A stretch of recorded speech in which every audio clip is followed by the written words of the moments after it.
पाकिस्तान की आन है आप, पाकिस्तान की शान है आप, पाकिस्तान की जान है आप, ऑपोजिशन के लिए तूफान है आप, पूरी दुनिया में पाकिस्तान की पहचान है आप, पाकिस्तान के कप्तान है आप, इमरान खान है आप।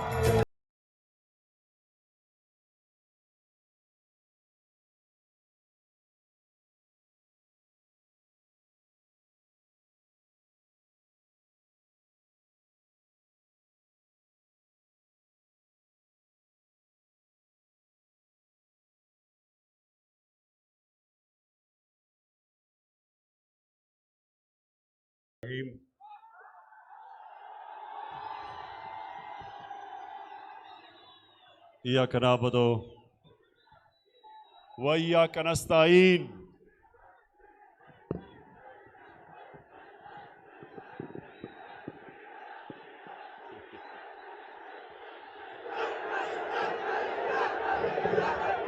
अभी तो तकरीर शुरू ही नहीं मैंने की। सबसे पहले उधर इंतजामिया को मैं कहूंगा कि लोग बाहर खड़े हुए हैं, उनको अंदर आने दे, दरवाजे आपने बंद किए हुए हैं।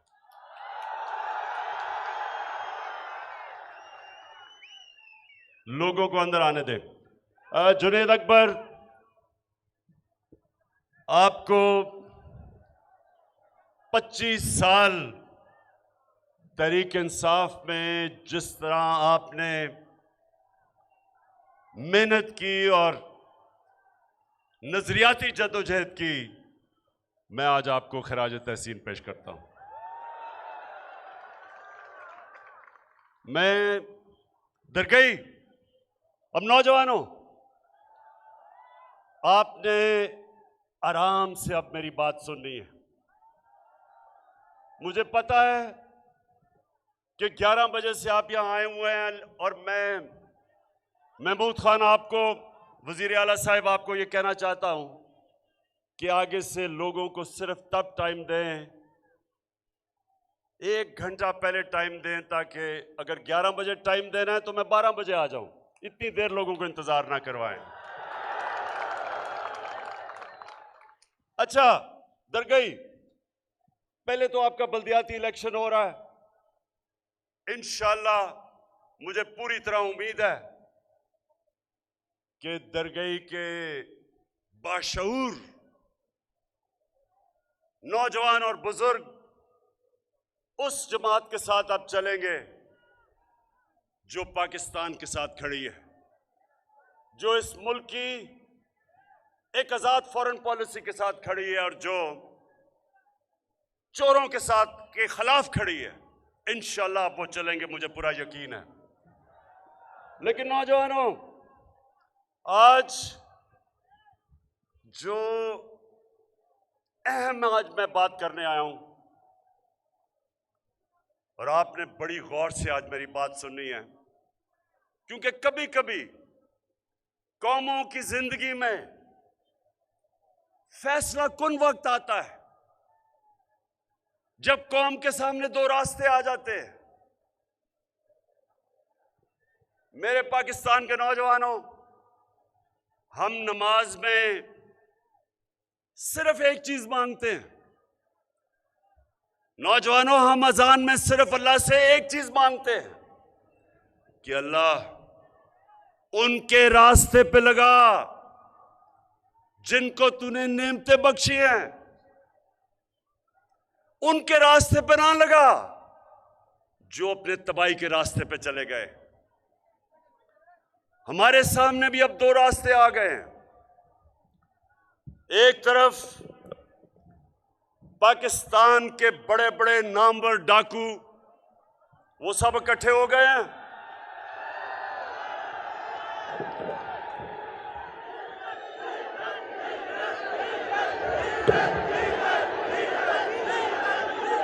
और दूसरी तरफ वो लोग हैं जिन्होंने 25 साल इन डाकुओं के खिलाफ जद्दोजहद की है। मुल्क पे फैसला कुन वक्त आ गया। इन डाकुओं ने जमा होके, इकट्ठे होके चोरी का पैसा जमा करके हमारे एमएनएज, उनके ज़मीर की कीमत लगा दी है। उनको खरीदने की कोशिश कर रहे हैं। उनको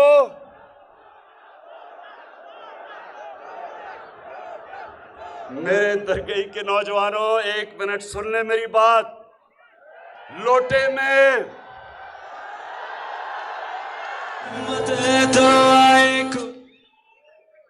एक लोटे में,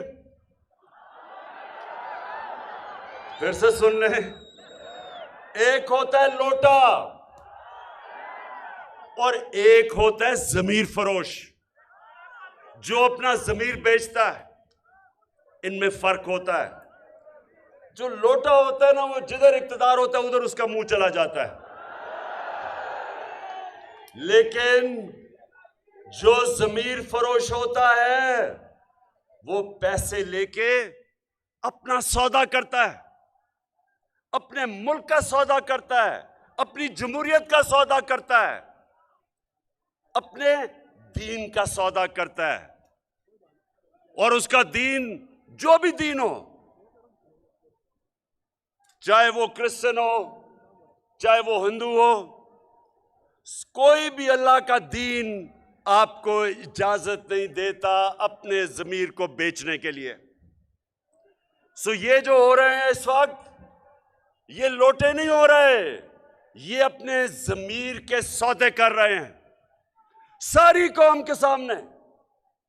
हमारे मुल्क की अदलिया भी देख रही है, हमारे मुल्क की इलेक्शन कमीशन भी देख रही है, और जो हमारे मुल्क का नौजवान है वो भी देख रहा है। आजकल दरगाह के नौजवानों, आजकल सोशल मीडिया का जमाना है। आजकल बच्चों के अंदर वो शऊर है जो हमारे बड़े बड़े बुजुर्गों में नहीं होता था। आपके मोबाइल फोन के ऊपर वो चीजें अब आपको, वो नॉलेज, वो इंफॉर्मेशन जो आज आपको मिलता है, वो इंसानी तारीख में कभी बच्चों को भी नहीं मिलता था। तो आज सारी कौम के सामने ये सौदा हो रहा है, जमीरों का सौदा हो रहा है, और इसको जमहूरियत का नाम दिया जा रहा है। दरगाह के मेरे नौजवानों, और जो भी पाकिस्तान में मेरा यूथ जो इस मुल्क का मुस्तकबिल है वो देख रहा है, मैंने अपनी जिंदगी की 20-25 गर्मियां बरतानिया में गुजारी। जब मैं क्रिकेट खेलता था, पढ़ता था, हमने बरतानिया से ये निजाम लिया है जमहूरियत का। मैंने नौजवानों अपनी सारी 20-25 साल में कभी सुना ही नहीं कि वहां का कोई मेंबर पार्लियामेंट अपने जमीर का सौदा करे। वो मुसलमान नहीं है, लेकिन उनकी अखलाकी कदरें, उनकी मोरालिटी, उनकी अखलाकियात वो इतनी ऊपर है उनके सियासी लोगों में कि कोई तसव्वुर भी नहीं कर सकता अपने आप को बेचने के लिए। कोई तसव्वुर भी नहीं कर सकता कि अपने मुल्क को बेचे, अपनी जमहूरियत को बेचे, क्योंकि वहां उनको पता है कि कोई जगह नहीं मिलेगी माशरे में उनको, उनकी सियासत खत्म हो जाएगी। तो आज मैं सारी अपनी कौम को कहता हूं कि ये वो टाइम आ गया है कि आप फैसला करें, आप किधर खड़े हैं। कुरान की आयत है, दरगाह के नौजवानों, अल्लाह ने कुरान में हमें कहा है अमर बिन मारूफ व नही अनिल मुनकर। क्या मतलब है इसका? क्या मतलब है? मतलब नहीं तो अभी आपको सबको मतलब पता चल जाएगा। इसका मतलब है कि अल्लाह ने हमें हुक्म दिया है कि अच्छाई के साथ खड़े हो और बुराई के खिलाफ खड़े हो। अल्लाह ने हमें ये नहीं कहा कि तुम न्यूट्रल रह जाओ, ना इधर ना उधर। अल्लाह ने हुक्म दिया है, अगर आपने अपने माशरे को बचाना है और ऊपर अजीम मुल्क बनाना है तो आपने बदी के खिलाफ खड़े होना है, जहाद लड़नी है। जब खुलेआम सिंध हाउस के अंदर बंद करके MNAs को सिंध की पुलिस लाके पहरा दे और बोरियां पैसे की आए और जमहूरियत का जनाजा निकाला जाए तो सारी कौम के ऊपर लाजिम हो जाता है कि वो खड़े हों सच और हक और अच्छाई के साथ, और इस किस्म की सौदाबाजी के खिलाफ अपनी आवाज बुलंद करें। यह अल्लाह का हुक्म है, ये कुरान की आयत है। और जो मुल्कों की मैं नाम ले रहा हूं, जो मुसलमान भी नहीं, नौजवानों, उन मुल्कों के अंदर उनकी अक्सरियत अच्छाई के साथ खड़ी होती है। किसी की जुर्रत नहीं है किसी सियासतदान की कि वो अपने ज़मीर का सौदा करे। तो मैं सबसे पहले, अब नौजवानों आप ये मेरी जरा बात सुननी है, मैं आज सबसे पहले नून लीग के लोगों से बात कर रहा हूं। नून लीग वालों, तुमने तो आसिफ जरदारी को 2 दफा जेल में डाला है चोरी पे। तुमने तो अपने दौर पे उसके ऊपर करप्शन के अरबों रुपए के जाली अकाउंट्स, फेक अकाउंट्स के केस बनाए हैं। और पीपल्स पार्टी वालों, आपने तो सारे नवाज शरीफ के ऊपर केस बनाए हुए हैं चोरी के। हुदैबा पेपर मिल का केस तो आपने बनाया उसके ऊपर। आपने, आपके ज़माने में जब ये 2008 से 2018 तक जब जो 2 चोरों की हुकूमत थी तो आपने तो एक दूसरे के ऊपर केसेस बनाए थे, तब तो ये चोर थे।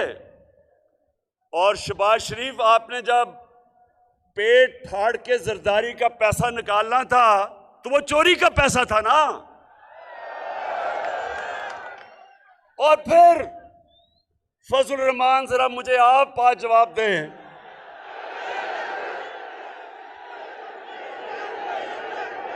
कि फजल रहमान, आपको डीजल का खिताब तो नून लीग ने दिया था। उनके एक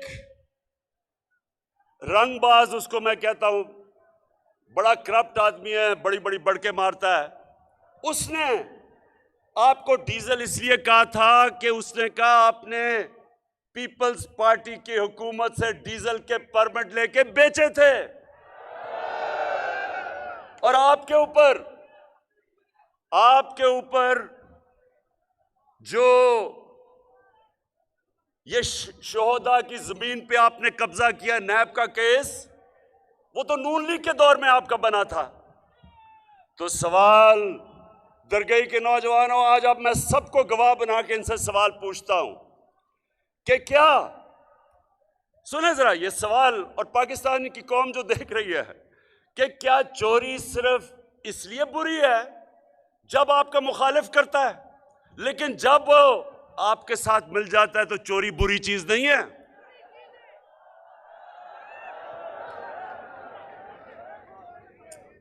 इसका मतलब, अब मैं आप सबको जो अगली बात कहता हूं, इन तीनों जमातों को, ये 3 स्टूजेस को, अभी मैं बताऊंगा 3 स्टूजेस मैं इनको क्यों कहता हूं। मैं इनको ये, अगला मेरा सवाल है कि देखें, माँ बाप का जो दर्जा है वो हमारे दीन में, इस्लाम में बड़ा मुकद्दस है। नौजवानों, हमारा दीन कहता है माँ बाप की इज्जत करो। ये क्यों कहता है? इसके पीछे फलसफा है। वो क्या फलसफा है?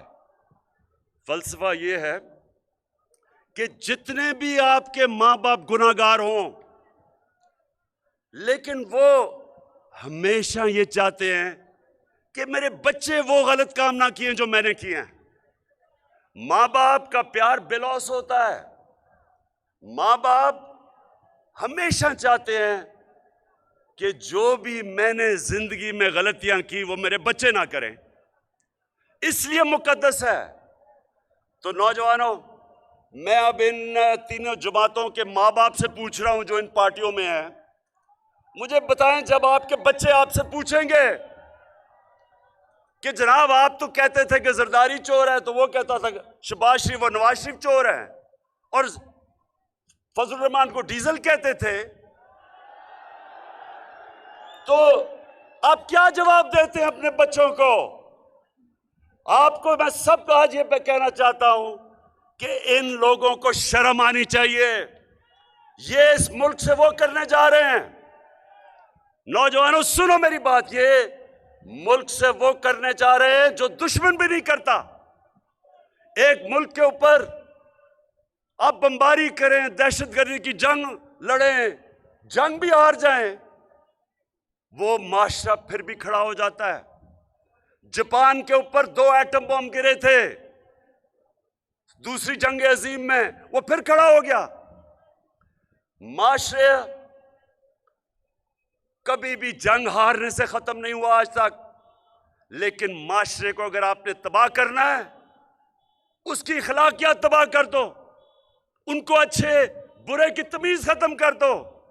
इसलिए ये आयत है अमर बिल मारूफ, इसलिए अल्लाह ने हमें हुक्म किया है कि अच्छाई के साथ खड़ी हो और सब बुराई के खिलाफ जहाद करो। आपकी बेहतरी के लिए, माशरे की बेहतरी के लिए, माशरे को जिंदा रखने के लिए। ये जो लोगों के चोर, लोगों के चोरी के पैसे से जमीर के सौदे कर रहे हैं, ये हमारे माशरे में, मैं फिर से कहता हूं, ये वो करने जा रहे हैं इस मुल्क के साथ जो कोई दुश्मन भी नहीं कर सकता। इस मुल्क की इखलाकियात तबाह करने जा रहे हैं कि वो लोग जो पब्लिक के नुमाइंदे हैं, एमएनए जो होता है वो पब्लिक से वोट लेके आता है, पब्लिक रिप्रेजेंटेटिव कहता है, पब्लिक के मफादात की हिफाजत करने आता है, तो जब वो जाके अपने जमीर को बेचता है, तो वो तो उसके बाद आप कैसे रोकेंगे किसी को चोरी करने से? वो कहेंगे जी लीडर तो सारे चोरी कर रहे हैं और हमें कह रहे हैं सीधे रास्ते पे चलो। कौम की जब अखलाकियात खत्म होती है, कौम मेहनत करना छोड़ देती है। क्यों कोई मेहनत करे जब चोरी में पैसा है?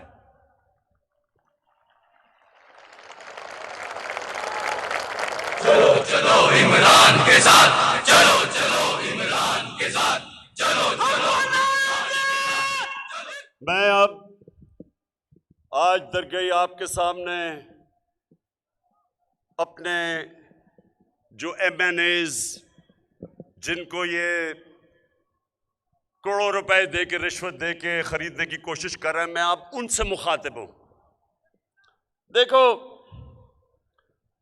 मेरे जो गलती कर बैठे एमएनएज, देखें, एक पार्टी का सरबरा आपकी बाप की तरह होता है।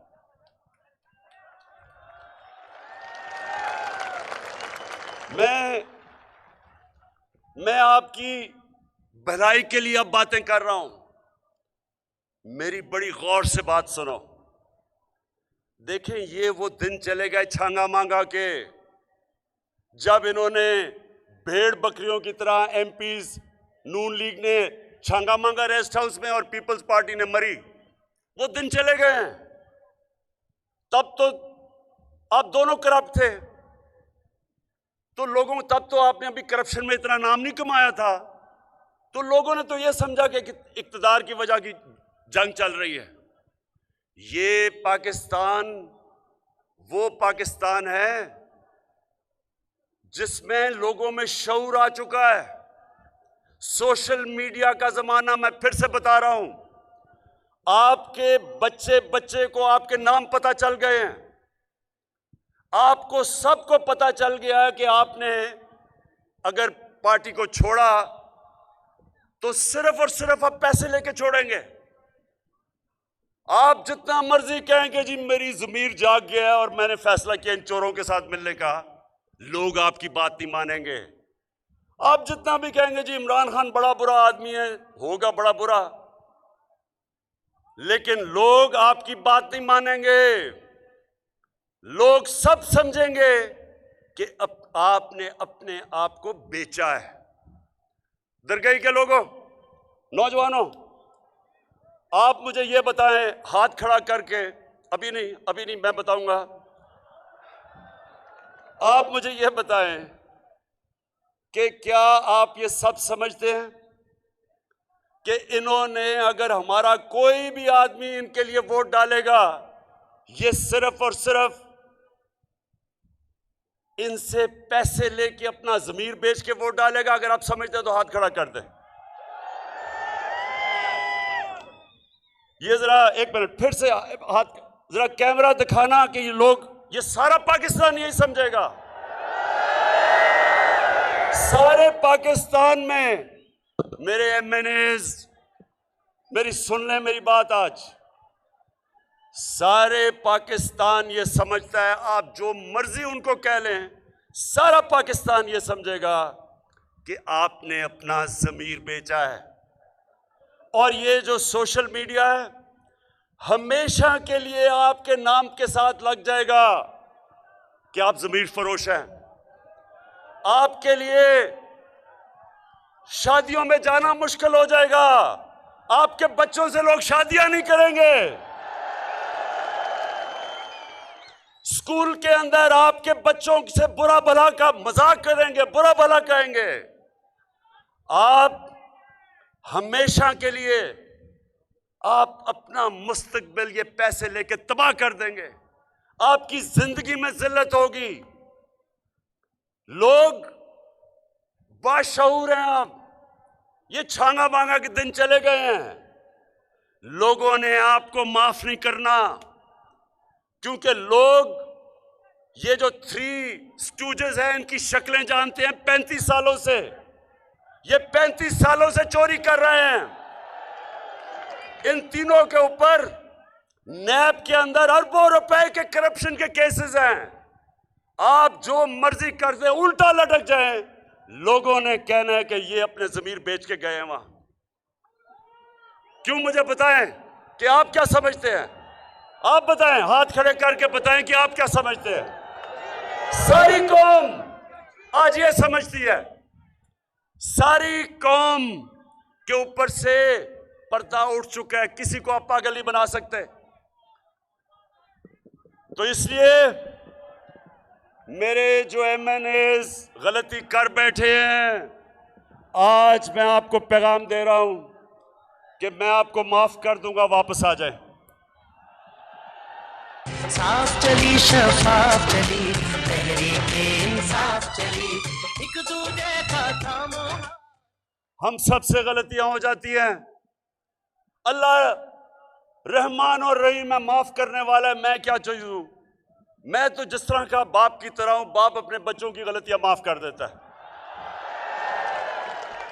लेकिन फिर से आखिरी में बात कहूंगा, खुदा के वास्ते, अपने बच्चों के मुस्तकबिल के वास्ते ये गलती ना करना, ये गलती ना करना।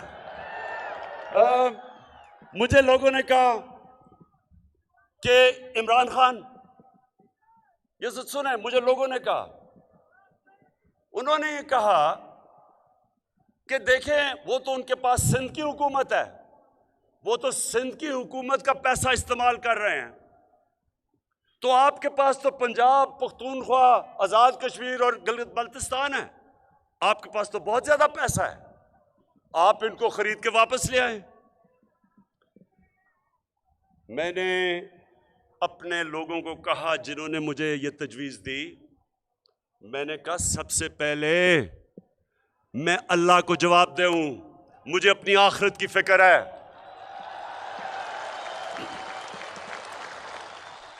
अवाम का पैसा चोरी करके, यानी अवाम का पैसा जो होता है ना, गवर्नमेंट का पैसा होता है आपका पैसा। ये ऐसे ही है कि मैं पख्तूनख्वा के लोगों का पैसा इस्तेमाल करके और अपनी गवर्नमेंट बचाऊं। अगर मैंने लोगों का पैसा चोरी करके अपनी गवर्नमेंट बचानी है, इससे बेहतर है कि मेरी गवर्नमेंट चली जाए।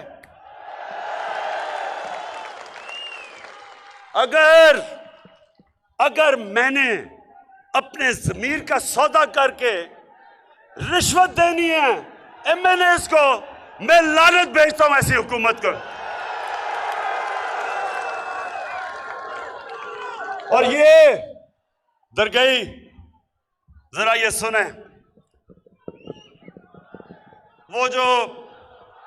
वो कौन है? अच्छा ये मुझे बताए, वो कौन है जो सूट पहन के, टाई लगा के, वो बड़ी बड़ी टोपी पहन के फिरता है पाकिस्तान में? वो कौन है? ये वो है? नहीं, ये डीजल नहीं है,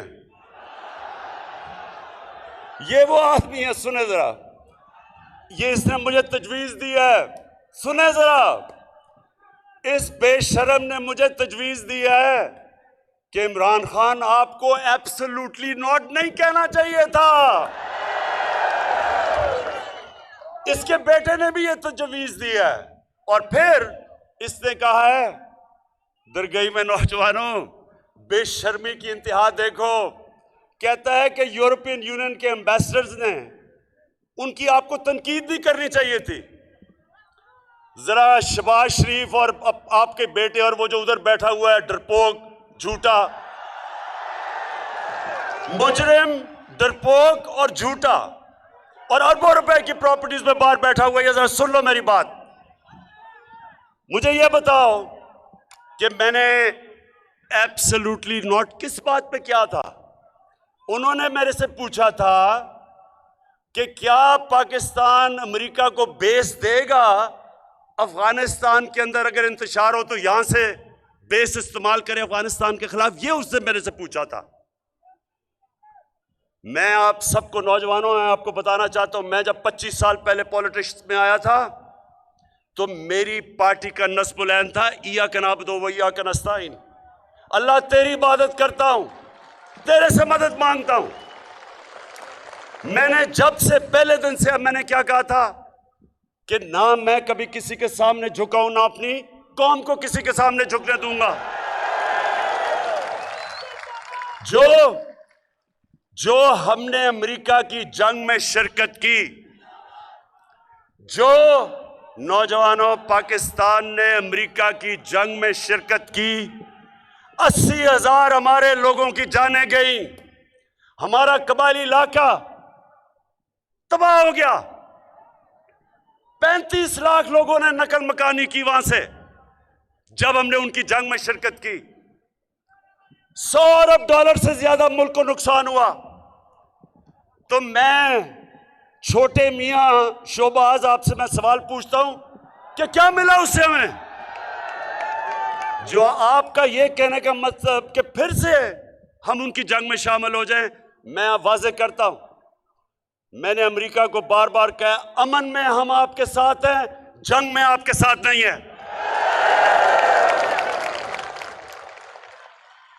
तो मुझे जो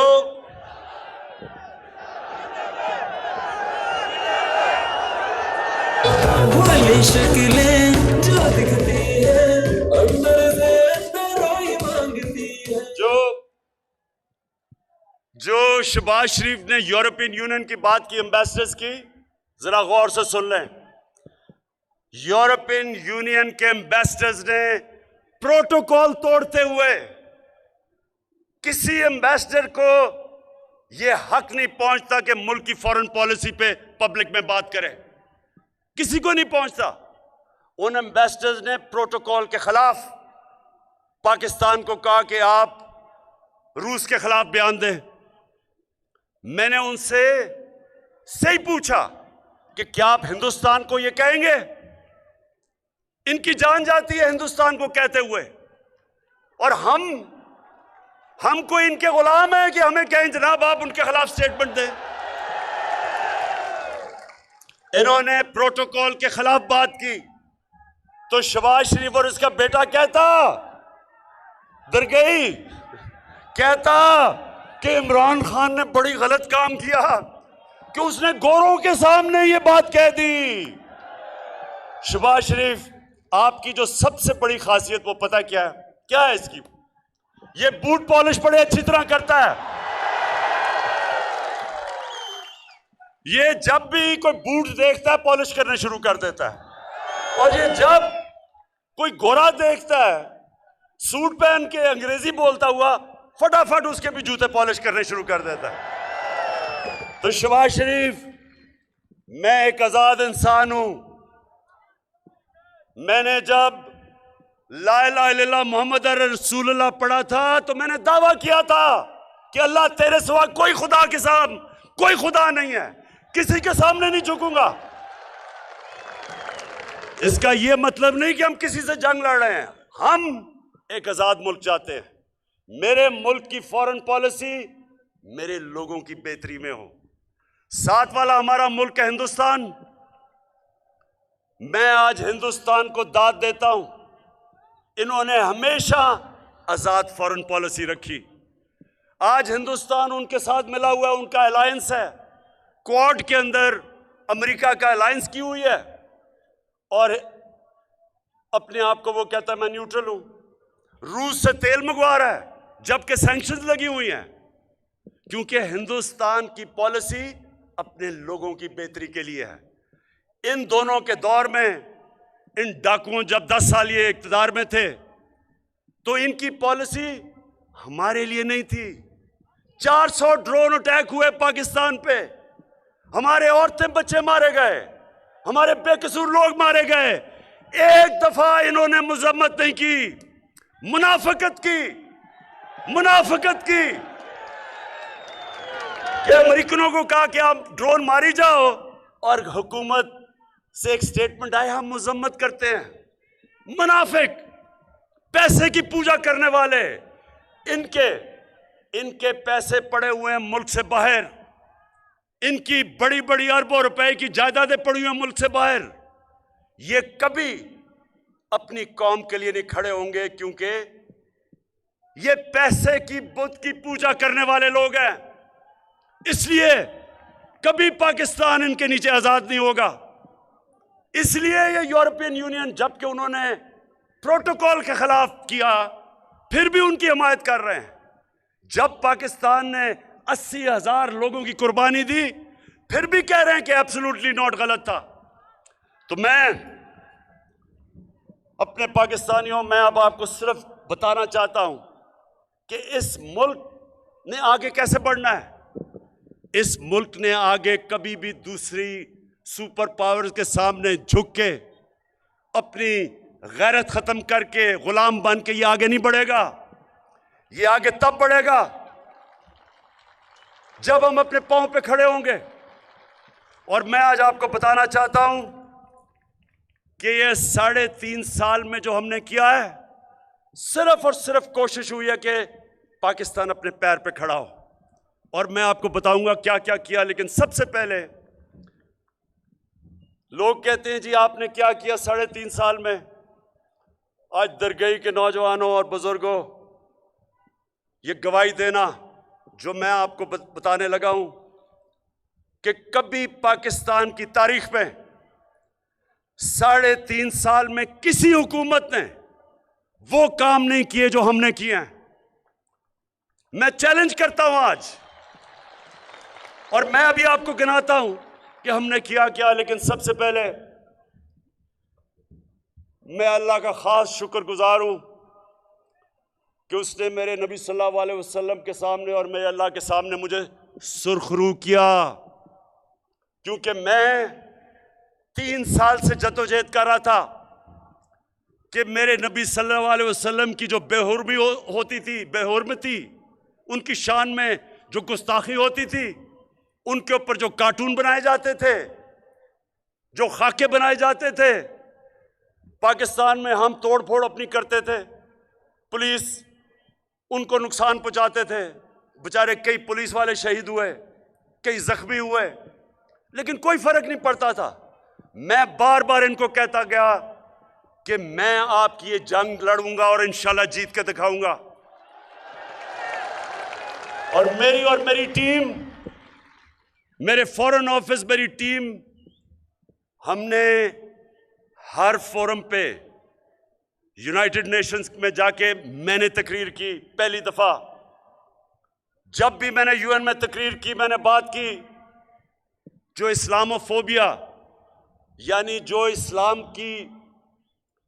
के खिलाफ जो नफरतें हैं, और वो जाहिर कैसे होती हैं? हमारे नबी सल्लल्लाहु अलैहि वसल्लम की शान में गुस्ताखी करते थे, फिर इस्लाम और दहशतगर्दी को एक ही कर देते थे। तो मैंने हर फोरम पे मैंने अपनी आवाज़ बुलंद की। और मैं इसलिए अपने अल्लाह का शुक्र अदा करता हूँ कि मैं अपने नबी और अपने अल्लाह के सामने सुरखरू हुआ कि पहली दफ़ा यूनाइटेड नेशंस ने रेजोल्यूशन पास की कि 15 मार्च हर साल दुनिया में यूनाइटेड नेशंस में इस्लामोफोबिक के खिलाफ दिन बनाया जाएगा। मैं अब ये सवाल पूछता हूं, फजल रहमान 30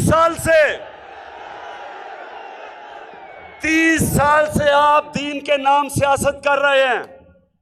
मुझे बताएं कि कभी आप इसके करीब भी पहुंचे? कभी आपने बाहर जाके बात की? मुझे ये दोनों जमातों के सरबराह बताएं कि 30 साल से आपको मौके मिले यूनाइटेड नेशंस में जाके बात करें जो मुसलमानों पे जुल्म हो रहा है। कभी आपके मुंह से इस्लाम का भी नाम निकला? नहीं निकलना था, क्योंकि आपको खौफ है कि वो आपको कोई इंतहा पसंद ना बना दें। ये कभी वो लोग जो कि अपने पैसे की बाहर रखे हुए पैसे उनकी फिक्र करते हैं, कभी नहीं कर सकते थे। तो मुझे सबसे पहले तो इसका है कि मैं अल्लाह का शुक्र अदा करता हूं कि हमारी तारीख में पहली दफा यूनाइटेड नेशंस के अंदर हमने केस लड़ा। सिर्फ पाकिस्तान का नहीं, 55 से ज्यादा मुसलमानों का, तकरीबन 1.5 अरब दुनिया में मुसलमान हैं। हम पाकिस्तानियों ने केस लड़ा और हमने मुसलमानों का केस जीता। दूसरी चीज, कोरोना सारी दुनिया में आया, सबसे बड़ा, एक सदी में सबसे बड़ा दुनिया का बुरान था। मेरे पाकिस्तानियों, आज दुनिया मानती है कि जिस तरह पाकिस्तान ने अपने लोगों को और अपनी माइशत को, जिस तरह हमने कोरोना से बचाया, दुनिया अब हमारी मिसाल देती है। दुनिया में 3 मुल्कों में सबसे बेहतर हमारी पॉलिसीज थी। अब मैं सिर्फ आपको बताना चाहता हूं कि पाकिस्तान अपने पैर पे कैसे खड़ा हो रहा है। पाकिस्तान तब अपने पैर पे खड़ा होगा जब हमारी आमदनी बढ़ेगी, हम अपने खर्चों को खुद अपनी आमदनी से पूरा कर सकेंगे, हमें कर्जे मांगने की जरूरत नहीं पड़ेगी। तो उस रास्ते पे 3.5 साल में आपका मुल्क निकल चुका है। किसी ने वो नहीं किया 3.5 साल में। और मैं आज अपने जितने मेरे मीडिया के लोग हैं, मैं आज अपने मीडिया के लोगों से भी पहले ये बताने से पहले बात करना चाहता हूं कि देखें, मीडिया का बहुत बड़ा रोल होता है जमहूरियत में। मीडिया का काम होता है लोगों को शऊर पैदा करे। अमर बिल मारूफ सबसे ज्यादा जरूरत और जिम्मेदारी मीडिया की होती है कि अच्छाई के साथ खड़े हों और बुराई के खिलाफ अपनी आवाज बुलंद करें।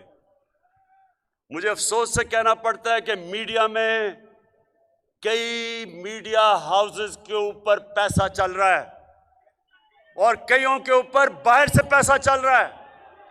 और मैं आप पाकिस्तानी अवाम पे छोड़ दूंगा कि खुद जब आप ये मीडिया को देखेंगे तो ये वो डाकुओं के साथ खड़े हुए हैं जो जमहूरियत का जनाजा निकाल रहे हैं। क्या ये है कोई बाहर की कुव्वत अगर गिराना चाहे पाकिस्तान में तो कितना आसान है, 20 लोगों के जमीन खरीद ले, गवर्नमेंट गिर गई। तो ये मीडिया में आपसे सवाल पूछता हूं कि वो जो लोग इनके साथ खड़े हैं, इन चोरों के साथ, आप ये समझ जाएं कि कौम आपको देख रही है। ये जो वक्त आया है जिधर दो तरफ खड़ी हो गई है कौम, मीडिया का भी वो फैसला कर रही है कि कौन सा मीडिया बिकाऊ है और कौन सा अपने मुल्क और अपने लोगों के साथ खड़ा है। तो मैं आज मीडिया को कहता हूं, नौजवानों, कभी कोई मुल्क तरक्की नहीं कर सकता जब तक उसकी एक्सपोर्ट्स ना बढ़े। जब तक आप दुनिया को ज्यादा माल बेचेंगे नहीं तो डॉलर कैसे आएंगे। तो सबसे पहले चैलेंज मैं करता हूं, जो पाकिस्तान की एक्सपोर्ट्स हमारे जमाने में बढ़ी हैं, इसका कोई इससे पहले मिसाल नहीं। सारे हमने एक्सपोर्ट्स के रिकॉर्ड तोड़ दिए हैं, तारीखी एक्सपोर्ट्स किए हैं पाकिस्तान में। आपके पास मोबाइल फोन होगा, उसमें गूगल करके देख लें पाकिस्तान की एक्सपोर्ट्स, जो मैं कह रहा हूं वो सच निकलेगा। टैक्सेस होंगे तो आपके ऊपर पैसा खर्च करेंगे। पाकिस्तान की तारीख में सबसे ज्यादा टैक्स हमने इकट्ठा किया है, 6000 अरब रुपया। कभी इससे पहले किसी ने इतना टैक्स इकट्ठा नहीं किया। तो यानी कि दौलत में इजाफा हो रहा है। फिर बाहर से जो डॉलर्स हमें भेजते हैं हमारे बैरून मुल्क पाकिस्तानी, इस मुल्क की तारीख में कभी इतना ज्यादा पैसा डॉलर्स बाहर से पाकिस्तान में नहीं आए जो अब आए हैं, रेमिटेंस रिकॉर्ड। फिर सुनते जाएं, ज़राई इस्लाहत हमने की। आज 5 बड़ी जो फसलें हैं पाकिस्तान ने सारे रिकॉर्ड तोड़ दिए हैं। गंदम सबसे ज्यादा रिकॉर्ड, चावल रिकॉर्ड, गन्ना रिकॉर्ड, मकई रिकॉर्ड, आलू रिकॉर्ड, सबसे ज्यादा हमने फसलें की। ये भी अपने मोबाइल पे चेक कर लें। फिर जो नौजवानों आपका मुस्तकबिल है आईटी में, इंफॉर्मेशन टेक्नोलॉजी में, आज पाकिस्तान में सबसे ज्यादा हमने अपनी आईटी की एक्सपोर्ट्स 75% बढ़वाई हैं 2 सालों में। और इंशाल्लाह जो टेक्नोलॉजी जोन्स बनाई हैं, ये मुल्क सबसे आगे निकल जाएगा क्योंकि हमारे पास नौजवान आबादी है। फिर कंस्ट्रक्शन, पाकिस्तान की तारीख में जो हमने कंस्ट्रक्शन में पैसा दिया है, जो उनकी मदद की है, जो सब्सिडी दी है, जो इंसेंटिव्स, वो कभी पहले नहीं था। उसकी वजह से 1500 अरब रुपए का कंस्ट्रक्शन के अंदर पैसा आया। उसकी वजह से 30 फैक्ट्रियां चलनी शुरू हुई। हमने कंस्ट्रक्शन के साथ साथ बैंकों के साथ मिलकर पहली दफा पाकिस्तान की तारीख में वो लोग जो तनख्वाहदार थे, जो कभी अपना घर नहीं बना सकते थे, पहली दफा पाकिस्तान के बैंक का पैसे दे रहे हैं आम लोगों को, विल्डर को, किसान को, मजदूर को, तनख्वाहदार तबके को, क्योंकि हुकूमत सब्सिडी दे रही है 30 अरब की। 50 अरब रुपए के अब तक कर्जे दे चुके हैं आम लोगों के लिए। फिर देखें, पाकिस्तान की तारीख में पहली दफा इस्लामाबाद के बाद नया शहर बन रहा है, रावी सिटी। इससे हमारा एक तो लाहौर बचेगा, दरिया रावी बचेगा, लाहौर में पानी ऊपर आएगा क्योंकि ब्राजेस बनेंगे, सीवरेज ट्रीटमेंट प्लांट बनाएंगे। एक नया मॉडर्न शहर बना रहे हैं लाहौर को बचाने के लिए, ये कभी किसी ने पहले नहीं किया। सेंट्रल बिजनेस डिस्ट्रिक्ट एक लाहौर में हमने शुरू किया है। वॉल्टन एयरपोर्ट जो बिल्कुल जिसको कहते हैं डेड कैपिटल था, आज वहां एक पूरा एक नया बिजनेस डिस्ट्रिक्ट बन रही है दुबई की तर्ज पे, जिससे नौकरियां बनेंगी और लाहौर मॉडर्न लाहौर बनने जा रहा है। नाला लई प्रोजेक्ट पिंडी को आगे बढ़ाने के लिए, मॉडर्न सिटी बनाने के लिए अगले 2 हफ्ते में नाला लई प्रोजेक्ट अनाउंस करूंगा। उसके बाद नौजवानों ये सुनते जाएं, इंडस्ट्री, मुल्क की दौलत तब बढ़ती है जब इंडस्ट्री बढ़ती है। पहली दफा पाकिस्तान में इंडस्ट्रियल प्रोडक्शन बढ़नी शुरू हुई है। अभी लार्ज स्केल मैन्युफैक्चरिंग इंडस्ट्री में नजर आया है कि हर मुश्किलों के बावजूद पाकिस्तान की इंडस्ट्री तेजी से बढ़ रही है, जिसका मतलब टैक्स बढ़ेंगे, जिसका मतलब नौकरियां आएंगी, जिसका मतलब मुल्क की दौलत में इजाफा होगा। तो ये इसके साथ साथ मैं जो आपको एक सबसे जबरदस्त आज खबर देना चाहता हूं, ये जरा सुने आप। खबर यह है कि 11 सालों से पाकिस्तान के ऊपर एक जुर्माना हुआ था।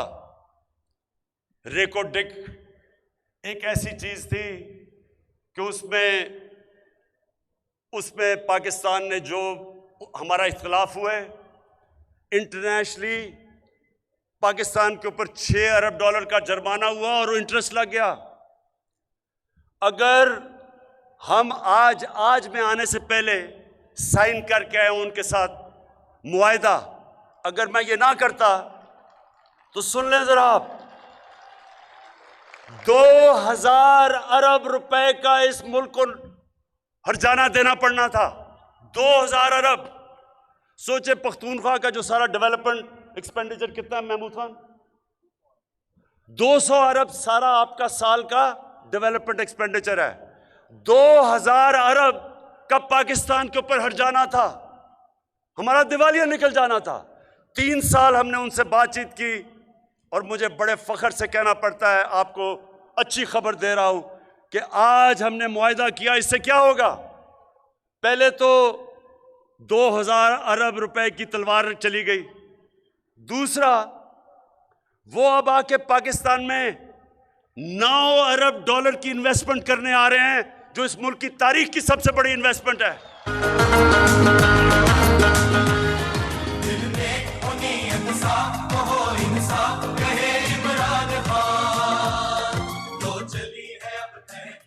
तो ये खास तौर पे आज मैं अपने बलूचिस्तान को खुशखबरी सुनाना चाहता हूं, क्योंकि इससे जो पैसा बलूचिस्तान में आएगा, मुझे खुशी ये है कि बलूचिस्तान पीछे रह गया और अब असल फायदा बलूचिस्तान को होगा। पाकिस्तान को ये फायदा होगा कि हमें डॉलर्स आएंगे, और जो हमें हमेशा IMF के पास जाना पड़ता है क्योंकि डॉलर्स कम हो जाते हैं, इंशाल्लाह अपने पैर पे खड़े होने के लिए ये बहुत बड़ा कदम आज लिया गया है। उसके बाद इनकी करप्शन की वजह से एक रेंटल पावर का 200 अरब रुपए का हमारे ऊपर हर्जाना हो गया था। अदालत ने फैसला कर दिया था कि पाकिस्तान 200 अरब रुपया दे। मैंने तुर्की के सदर अर्दोगान से बात की। वो तुर्की की कंपनी थी। सदर अर्दोगान से बात की और हमने बैठ के 200 अरब रुपए का जो अदालत ने हमारे ऊपर फैसला कर दिया था, 200 अरब रुपए माफ करवाए, मुल्क को बचाए। फिर सुने मेरे नौजवानों, सुनते जाएं। अब लोग कहते जी क्या कुछ नहीं इन्होंने, मैं तो भी थोड़ी सी आपको चीजें कर रहा हूं क्योंकि आप बड़ी देर के खड़े हुए हैं। 2 हमने कॉन्ट्रैक्ट रीनेगोशिएट किए, एक IPPs के साथ और दूसरा कतर के साथ। 10 सालों में हमने अपने मुल्क का 700 अरब रुपया बचाया है। 70 अरब रुपया हर साल का। ये सोचे कि वो अब आपके ऊपर लगेगा बजाय कि वो इन कॉन्ट्रैक्ट्स में जाता। और मैं आज आपके सामने ये मुराद सईद बैठा है,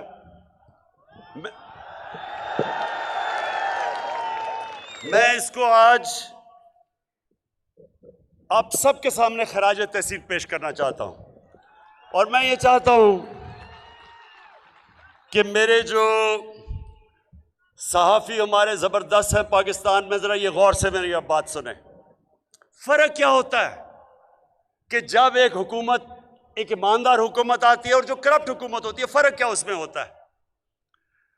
आप और मैं अपने सहाफ़ियों को भी कहूँगा कि NHA की वेबसाइट पे चले जाए, आपको एक बहुत बड़ा धचका लगेगा कि जो 2013 में NHA ने सड़कों के ऊपर कॉन्ट्रैक्ट दिए थे, जो 2021 में हमारी हुकूमत ने कॉन्ट्रैक्ट दिए हैं।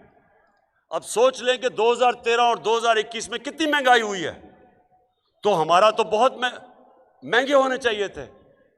आपको हैरत होगी कि जो कॉन्ट्रैक्ट 2021 में तहरीक इंसाफ की हुकूमत में साइन हुए, कितना फर्क था। यानी 1 किलोमीटर के ऊपर पता चला है कि 2021 में 24 करोड़ रुपया फी किलोमीटर कम हुआ है 21 में। और इसका जरा आप सोच लेंगे। देखें नौजवानों, मैंने 25 साल पहले करप्शन के खिलाफ जंग शुरू की थी। वो क्यों की थी अब ये समझ लें। सिर्फ NHA के अंदर हमने कैलकुलेट किया है, और कोई भी चेक करना चाहता तो रेट्स लगी हुई हैं NHA की वेबसाइट पे, चेक कर ले। इन्होंने सिर्फ 2013 से लेकर 2018 तक सिर्फ सड़कों के ऊपर 1000 अरब रुपया चोरी किया है। 1000 अरब रुपया जो इन्होंने 2013 में सड़कों के रेट दिए थे, वो 2021 में महंगाई के बावजूद हमने कम रेट्स दिए हैं। उसमें अगर फर्क निकालें 1000 अरब रुपए का फर्क है। यह होता है जब एक ईमानदार हुकूमत आती है, अवाम के पैसे बचाती है, अवाम के लिए काम करती है। और उसकी वजह से जितनी इन्होंने 3.5 साल में सड़कें बनाई थी, उससे दुगनी सड़कें हमने बनाई हैं, क्योंकि हमने सस्ती सड़कें बनाई हैं। पैसा हमारे पास बच गया, अवाम का पैसा था, अवाम पे लगा है। और फिर अब बिजली, एक मिनट जरा ये गौर से सुने। सारी दुनिया में तेल की कीमत ऊपर चली गई, पेट्रोल और मैं नहीं कह रहा, पेट्रोल और अब सारी दुनिया में इनकी कीमत ऊपर गई। पाकिस्तान वो मुल्क है जिसने बजाय 20 रुपए कीमत बढ़ाने के 10 रुपए कीमत कम की। क्यों की? क्योंकि जो हमने ज्यादा टैक्स से पैसा इकट्ठा किया, हमने उससे इस्तेमाल किया अपने अवाम को बोझ कम करने के लिए। आज आप हैरान होंगे, दुबई में जिधर उनकी जमीन से तेल निकलता है, आज पाकिस्तान में जो पेट्रोल है वो दुबई से सस्ता है। हमारा आज जो पेट्रोल है हिंदुस्तान में 70 रुपए ज्यादा महंगा है लीटर, बर्तानिया में 150 रुपए ज्यादा महंगा है। आज पाकिस्तान में 150 रुपए का लीटर है, क्योंकि गवर्नमेंट सब्सिडी कर रही है। हमने टैक्स से पैसा इकट्ठा करके 5 रुपए यूनिट बिजली आपकी कम की है, और 10 रुपए पेट्रोल और फजल रबान को कम किया। अच्छा अब आ जाए, मेरा चैलेंज है, मैं खत्म करने लगा हूं। अब मैं सुने जरा सुने नौजवानों, थोड़ा मुझे पता 11 बजे के बैठे हुए हैं, सुने जरा। मेरा कोशिश ये थी कि मैं पाकिस्तान को मदीना के रियासत के उसूलों पे खड़ा करूं। फलाई रियासत 25 साल पहले मैंने जब पार्टी शुरू की थी, मैंने कहा था कि इस्लामी फलाई रियासत जो कि मदीना के तर्ज पे थी। आज मेरा दावा है कि इस मुल्क की तारीख में किसी ने अवाम के लिए वो काम नहीं किए जो हमारी हुकूमत ने किए। सबसे पहला हेल्थ कार्ड। हमारे जो ये हुक्मरान थे, ये जब मुंह उठाए तो चले जाते थे बाहर, चेकअप करवाने के लिए तो बाहर, इलाज बाहर, सारा टब्बर बाहर। हमने आज वो काम किया है जो इन लोगों को कभी पता ही नहीं चल सकता। तो इन्हें तो पता ही नहीं कि पाकिस्तान में अस्पतालों का क्या हाल है, पहली दफा। और ये दुनिया में शायद ही किसी मुल्क में हो। हर खानदान को, जो सूबे हमारे साथ हैं, हर खानदान को 10 लाख रुपए की हेल्थ इंश्योरेंस लेकिन सिर्फ 10 लाख रुपए की हेल्थ इंश्योरेंस नहीं है। किसी भी नौजवानों किसी भी अस्पताल में जाके अपना इलाज करवा सकते हैं। कभी हमारे मजदूरों ने, किसानों ने, कभी गरीब खानदान ने सोचा था कि महंगे से प्राइवेट हॉस्पिटल में जाके उनका इलाज होगा? आज हो रहा है। आज प्राइवेट अस्पताल में जा रहे हैं हमारे गरीब लोग, क्योंकि पहली दफा इस मुल्क की तारीख में हेल्थ इंश्योरेंस आई है। और ये आप देखते रहे, सबसे ज्यादा जरूरी होती है सेहत। और मैंने अपने लोगों की, जब से मैंने सियासत शुरू की थी, मैं ये चाहता था कि एक दिन सबसे पहले मैं अपने मुल्क के लोगों की सेहत, कि मुश्किल वक्त में गरीब खानदान है, घर में बीमारी होगी, बच्चा बीमार है, माँ बाप बीमार हैं, पैसे नहीं हैं, अब किसी को फिक्र नहीं होगी, क्योंकि आपके घर में 10 लाख की हेल्थ इंश्योरेंस होगी, कहीं भी जाके अपना इलाज करवा लें। ये सबसे बड़ी हमारी कामयाबी। फिर पनाहगाह, अब सुने, पनाहगाह, लोग बेचारे मजदूर यहां से जाते थे, बाहर से देहातों से जाते थे दिहाड़ी करने शहरों में, तो सड़कों के ऊपर सोते थे रात को। सर्दियां हैं, ठंड के अंदर बेचारे सड़कों पर लेटे होते थे कि जी वो किराया अगर देंगे तो पैसे नहीं बचेंगे घर में अपनी बीवी बच्चों को भेजने के लिए मजदूरी के। कभी किसी ने नहीं सोचा कि इनके लिए कोई पनाहगाह बनाए, जाके रात मुफ्त ठहर सकें, नहा धो सकें, खाना मिले, ताकि जो भी पैसा कमाए वो अपने बीवी बच्चों को भेजें। इंशाअल्लाह पनाहगाह का मैं एक पूरा नेटवर्क बना रहा हूं सारे पाकिस्तान में। जिधर भी मजदूर जाते हैं उन सारे मजदूरों के लिए हम ठहरने के लिए पनाहगाह शुरू हो गई हैं, बनाते जा रहे हैं। और इंशाअल्लाह हर जगह, ताकि मेहनतकश, सबसे ज्यादा नौजवानों, सबसे ज्यादा अल्लाह प्यार करता है मेहनतकश से, जो सारा दिन मेहनत करता है और कमा के अपने बच्चों का पेट पालता है। इनकी सबसे पहले मैंने मदद करनी है पनाहगाह सारे पाकिस्तान में बना के। फिर कामयाब पाकिस्तान, अब 20 लाख गरीब खानदानों के लिए, पहले तो 20 लाख रुपए सूद के बगैर हम कर्जा दे रहे हैं अपना घर बनाने के लिए। 20 लाख खानदानों, हर खानदान के लिए अपना घर बना सकते हैं। 5 लाख कर्जा मिलेगा, कोई अपनी दुकान खोलें, कोई कारोबार करें किसानों के लिए। हर जब 20 लाख खानदान, उधर उन्हीं लोगों के लिए टेक्निकल एजुकेशन एक फर्द को देंगे। हमारी कोशिश है कि नीचे से लोगों को उठाएं, जो सबसे दुनिया की रेस में पीछे रह गए हैं। पहली दफा इस मुल्क की तारीख में हम उन लोगों को ऊपर उठाने लगे हैं। और हमारा एहसास का प्रोग्राम है, महंगाई का दौर है, आलमी तौर पे महंगाई आई हुई है।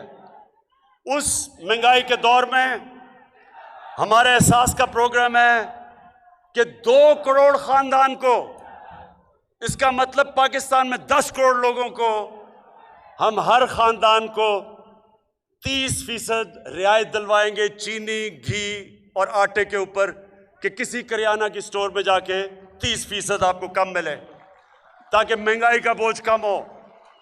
और मैं आखिर में अपने आने वाली नस्लों को बताना चाहता हूं कि पहली दफा है किसी ने पाकिस्तान में अपने आने वाली नस्लों का नहीं सोचा। अब पहली दफा है कि 10-50 साल के बाद 10 बड़ी बड़ी डैम्स बना रहे हैं पाकिस्तान में हम।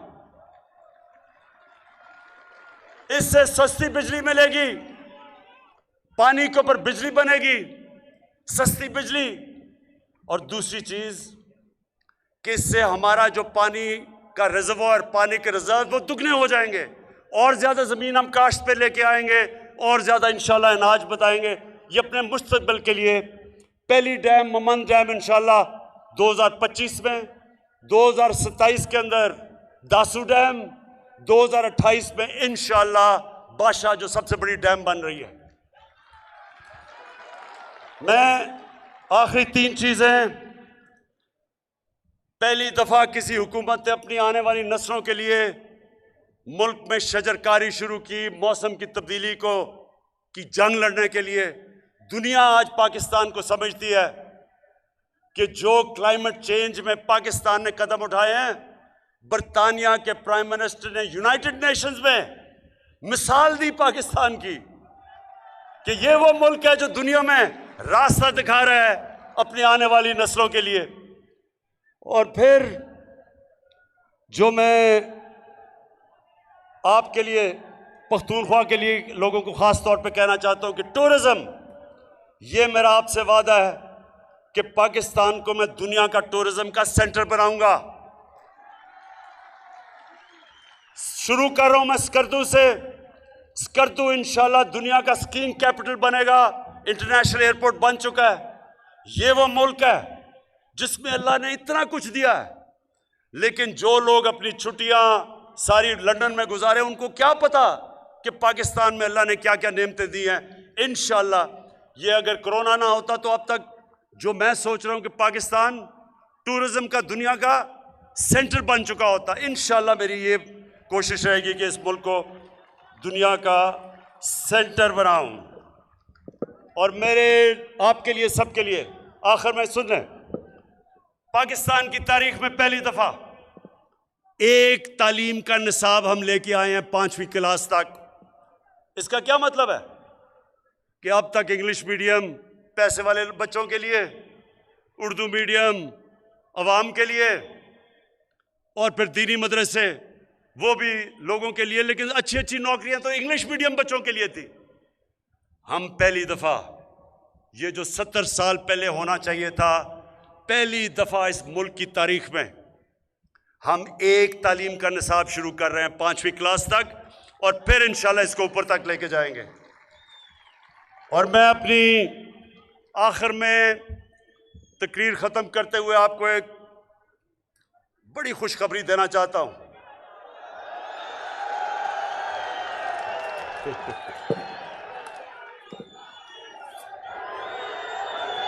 खुशखबरी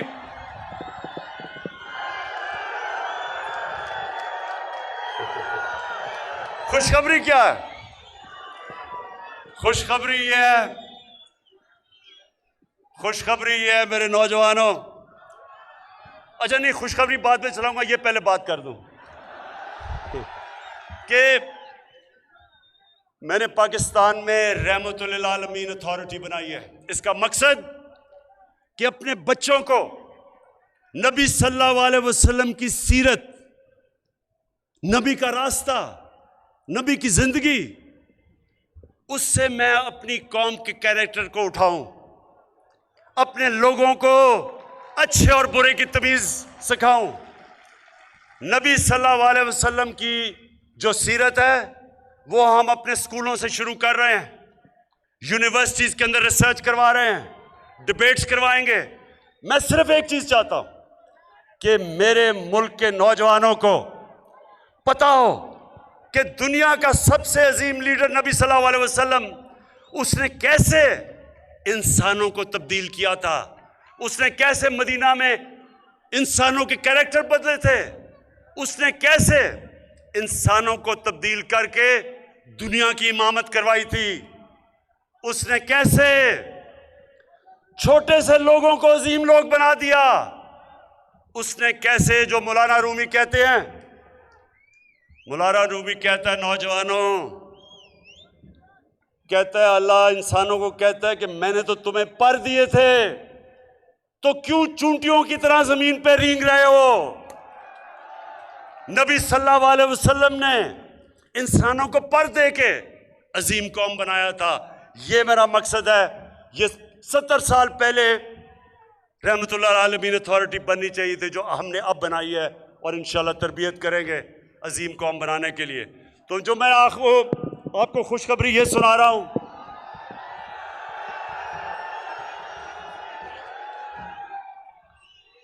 कि ये जो थ्री स्टूजेस का मतलब, स्टूज का मतलब होता है गुलाम।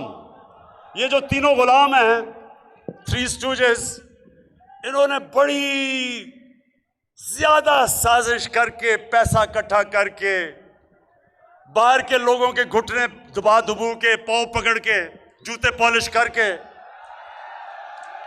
तो कहा कि किसी तरह बस इमरान खान को, ये देखे ना, ये तो आपकी बात नहीं मानेगा, हम आपके गुलाम हैं, हम आपकी खिदमत करेंगे। तो इन्होंने बड़ा जोर लगा के ये साजिश की। तो मैं जब आखिरी वर्ल्ड कप खेलने गया था, नौजवानों, 5 वर्ल्ड कप खेला था, 3 में कप्तान था, लेकिन आखिरी वर्ल्ड कप जाने से पहले, आप अखबार पढ़ निकाल लें, पुराने अखबार, मैंने जाने से पहले कहा था कि ये वर्ल्ड कप मैं जीत के आऊंगा। मेरी वो पुरानी टीम से पूछ लें, आधे वर्ल्ड कप के ऊपर हम बिल्कुल नीचे थे, मेरी टीम घबराई हुई थी कि जी हम वापस जाएंगे, अंडे मारेंगे लोग। मैं उनको तब पूछने कभी टीम से, मैं सारा वक्त उनको कहा कि ये वर्ल्ड कप हम जीत के आएंगे। कामयाबी तो अल्लाह देता है, कामयाबी नौजवानों अल्लाह देता है, लेकिन मेरा दिल कह रहा है, थ्री स्टूजेस मेरी आज बात सुन लो, ये तुम मैच बड़ी बुरी तरह हारने लगे हो।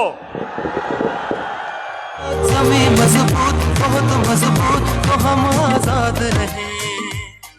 इंसाफ जो हो बुनियाद, तो मुल्क कौम हमेशा शाद रहे। वो पाक जमीन मजबूत, बहुत